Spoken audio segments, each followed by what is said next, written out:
during the sitting week of Parliament, that is next week, a whole day has been allocated for a debate on the Express Pearl situation. Now, according to experts in this field, Sri Lanka is entitled to compensation of the magnitude of approximately 6.4 billion US dollars. Now, this is more than twice the amount that we are receiving from the IMF over a period of 48 months. What we are receiving from the IMF is not a gift, it is a loan. We have to pay back the capital and the interest.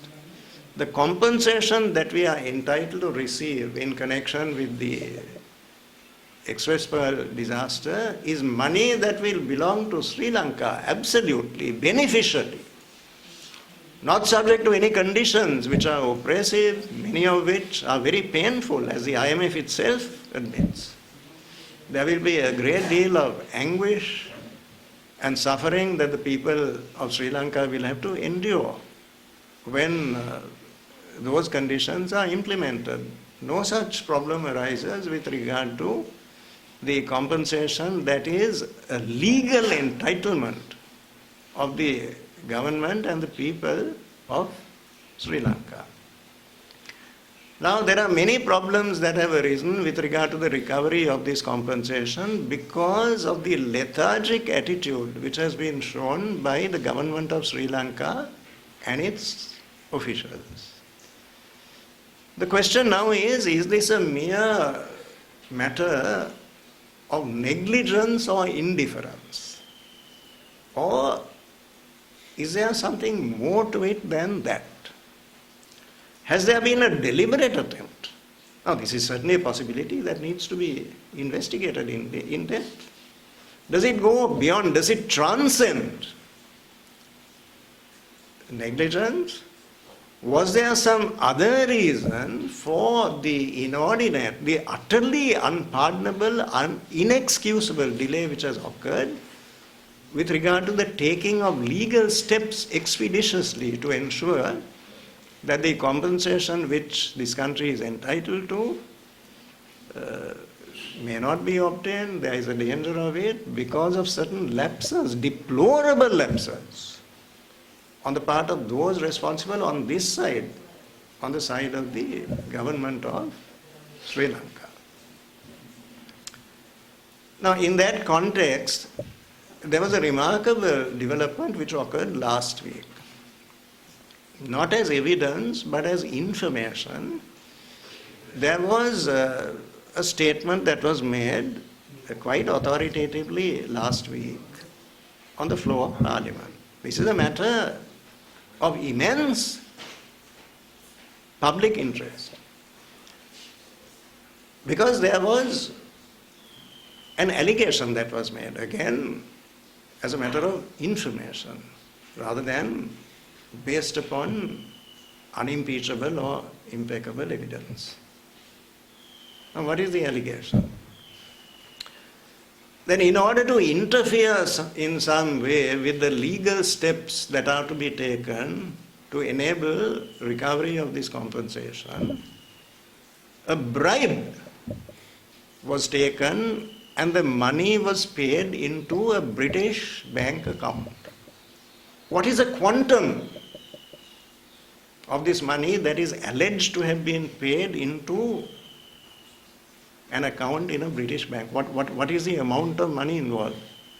Apparently, we are told 250 million US dollars. At the prevailing rate of exchange, that would be approximately 80 billion, not million, 80 billion Sri Lanka rupees. That is 80,000 million rupees, which is roughly the equivalent of the total health budget of Sri Lanka for a year. That is the money that the government spends on the health of our people for a whole year, 80,000 million rupees. Now, is it at all possible for an individual, or for that matter even a company, to pay such a large sum of money into a British bank account? Now this money is said to have been paid in by an individual called Chamara Gunasekara. So he's an individual, he's a foreigner, and he is now said to be transmitting a sum of 80 billion Sri Lanka rupees into a British bank account. Is this credible for a moment? That is the crucial issue. There are very stringent laws which apply in the United Kingdom with regard to money laundering. Money laundering. Banks have a paramount obligation to combat financial crime. That is the position in the UK and indeed in almost all countries of the world. Especially when a sum that is as large as this is sought to be deposited in a British bank, the bank is under a paramount, a compulsory, it's an absolute imperative obligation. It's not a matter of discretion. It's not something that they can do or not do at their discretion. They are bound to do it under very inflexible British laws. That is, they have to make meticulous inquiries, very detailed inquiries into the source of the funds, the identity of the person who is trying to deposit these funds. Who is this person? Does he exist at all? If he exists, what is his background? Particularly his financial background. From where does he derive these funds? What is the nature of his business? If it comes from another account or from another company, the bank is duty bound to investigate that other company. So there is first of all the duty of investigation. Then anything suspicious about the transaction has to be immediately reported to the relevant regulatory authority in the United Kingdom. This is a matter that is taken very seriously because of the need to exclude from the British economy tainted resources. Tainted in the sense resources which are connected with illegal activities such as terrorism, gun running, drugs. So banks are a pivotal institution in the fight against economic crime.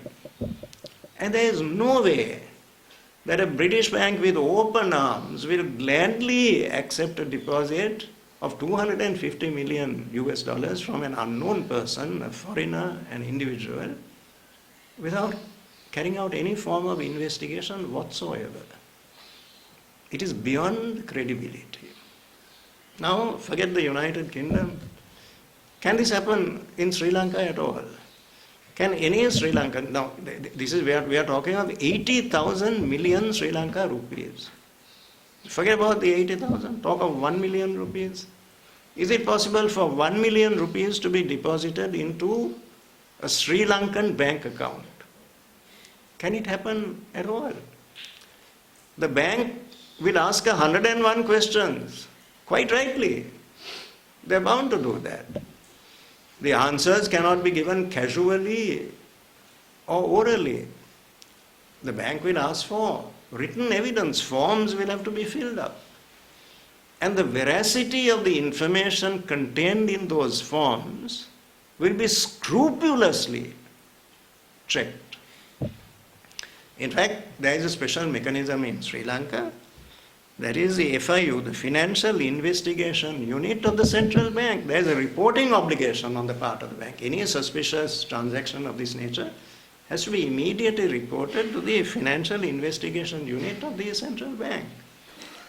Now, in view of this lively controversy, and this is no trivial matter, this is a matter which has a critical bearing on Sri Lanka's economy, on fraud, on pillage, on possible plunder, potentially possible. In those circumstances, there is definitely an obligation, in my view, on the part of the governor of the central bank, Dr. Nandalal Veerasinghe, to tell the country, to tell Parliament, is this feasible? Can this be believed for one moment? Can such a thing happen either in Sri Lanka or in the United Kingdom? He has to answer that question. I don't think it is right for him to remain silent and to leave this matter entirely to conjecture and speculation. Then if the authoritative answer, and he is the person who can provide us with the authoritative answer, if this is fiction, if it cannot happen, then the question arises, what is the reason for this elaborate concoction? Could it be a red herring across the trail? Could it be a deliberate, a preconceived effort to deflect public attention from the issues that really matter, the questions that need to be answered? These are vital questions from the point of view of Sri Lanka's economy when we are struggling with problems of this complexity. There are questions that have to be asked and answered. Now, is there any attempt that is being made to sweep these questions under the carpet? If that is the case, that must not be allowed to happen. Now, what are these questions? The first question is this. This Express Pearl disaster occurred as long ago as the 21st of May 2021. That is 24 months ago. Now you have a period of prescription. It is only at the end of the 23rd month, literally at the 11th hour, that the Attorney General bestirs himself to file action. At the last minute, out of the 24 months, 23 months have gone. Actually, only about 22 days remain. What is the reason for this delay? Is it the customary indifference, don't care, negligence? Is it that? Or is there something much more to it than that? Now, that question certainly needs to be addressed properly. It is a question that Parliament is entitled. We all, as a member of Parliament, are entitled to ask that question, and I'm entitled to a truthful, candid, and complete answer. What really happened? What happened? What is the reason for this delay? Because on the face of it, it defies all rationality.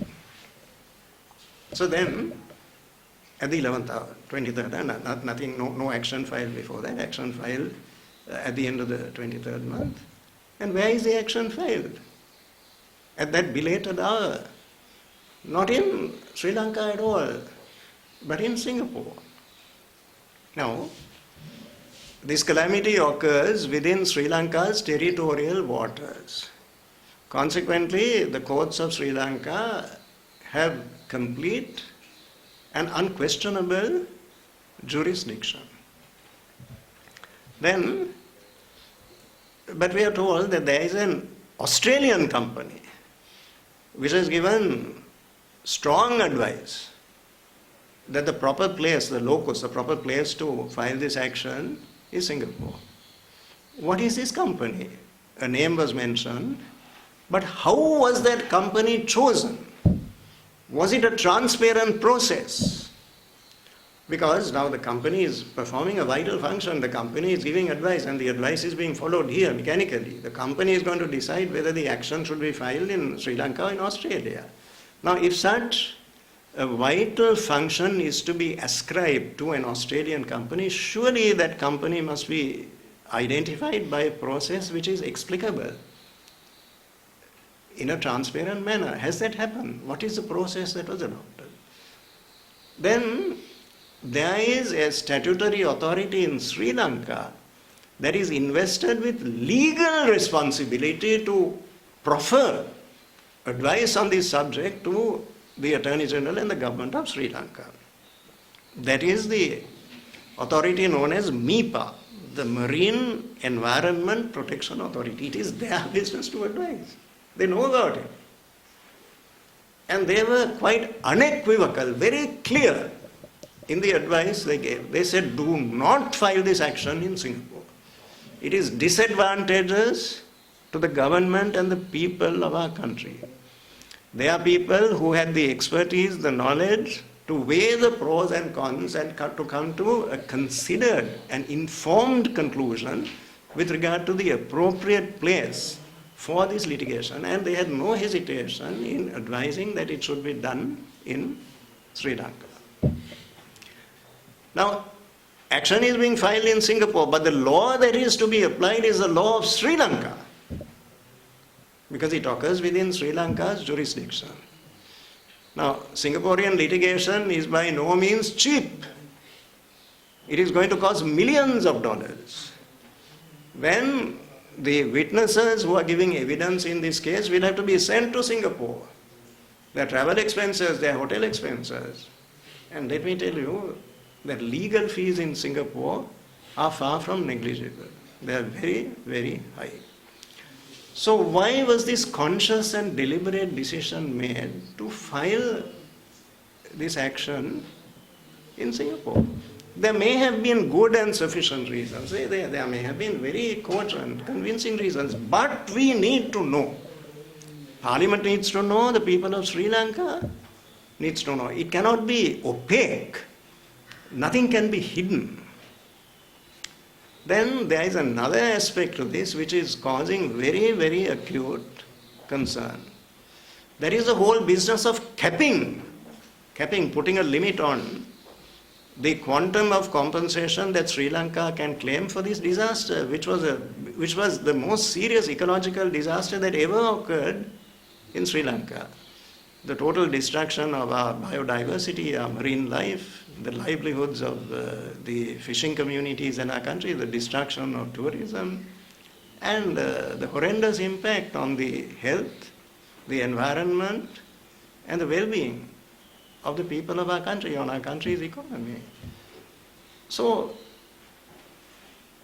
the truth needs to be known. Then this capping exercise is going to deprive the litigation of all utility if there is going to be a maximum that is imposed on the compensation that we can obtain. Now it seems that a fund has been established in the United Kingdom. A fund has been established in the United Kingdom. Limitation of the compensation that we can obtain. That has apparently, this is what we understand, our information is by no means authoritative or complete. What we understand that this fund has been established at the instance of the owners of the vessel and the insurance companies that insured the vessel, who will be liable for damages. So the cap is very, very low. It is apparently, what we hear is, it is something like 26 million US dollars, when the claim is something like 6.5 billion US dollars. If that is the case, we need to know. Somebody has to confirm these facts. If that is the case, then we need to know whether the Attorney General was aware of this development in the UK. Did he do anything about it? If lawyers have apparently been retained, was it done in time? Was there inexcusable delay, as there was in filing action only at the end of the 23rd month? So, we would suggest that several things must now happen. These are imperative. These are necessary in the interest of probity. Now, we have a 150-page corruption law that has been drafted and gazetted. What is the use of these highfalutin anti-corruption laws paying lip service to these principles if the situation on the ground is a far, far cry from the lofty aspirations that are embodied in this legislation? So the following, in the interest of honesty, the following steps are absolutely essential. First, I would suggest that the governor of the central bank, Dr. Nandalal Veerasinghe, must tell us authoritatively, can this happen? Can this story possibly be true or feasible? A gentleman called Chamar Gunasekara deposits 250 million US dollars in a British bank. Is it at all possible for a British bank to accept such a deposit? In flagrant violation of United Kingdom laws governing money laundering. Can it happen?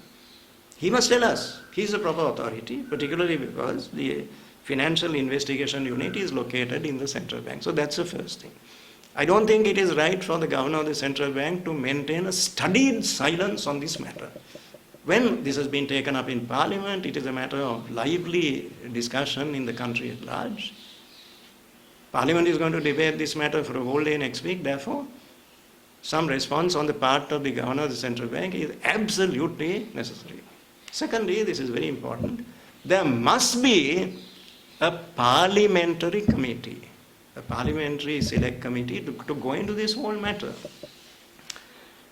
We propose to speak to the Honourable Leader of the Opposition and to other groups and parties in opposition, and very quickly to move for the appointment of a select committee in order to ascertain the unvarnished, complete truth without shielding anybody.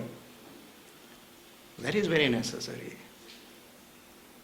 The issues have to be addressed, the truth needs to be known, and it seems to me that the most appropriate mechanism for the discovery of the truth is a parliamentary select committee which is fully empowered, summon witnesses, examine documents, do all that is necessary to arrive at the complete truth in this matter. Thirdly, I think it is necessary for the International Monetary Fund, with all respect, to take far more interest in corruption issues in this country than they have hitherto done. In their own report, they talk of corruption vulnerabilities. That is their phrase, not mine.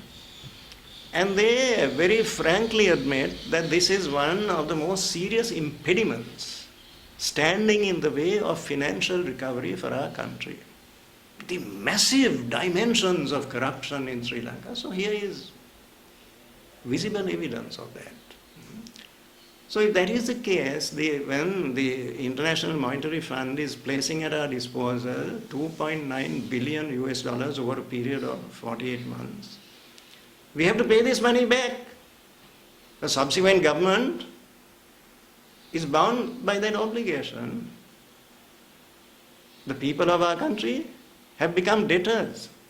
They have to pay back this money. In that situation, the IMF must surely accept the obligation to ensure to do everything in their power, not just to pay lip service to the importance of probity, rectitude and integrity in public life. That will not do, that's not sufficient. But they must take action on the ground, very pragmatic measures to minimize corruption in this country. And that is an inalienable obligation on their part. I don't think they can get away from that obligation. And we would emphasize as we go on that this is a matter which ought to receive a far sharper focus on the part of the International Monetary Fund.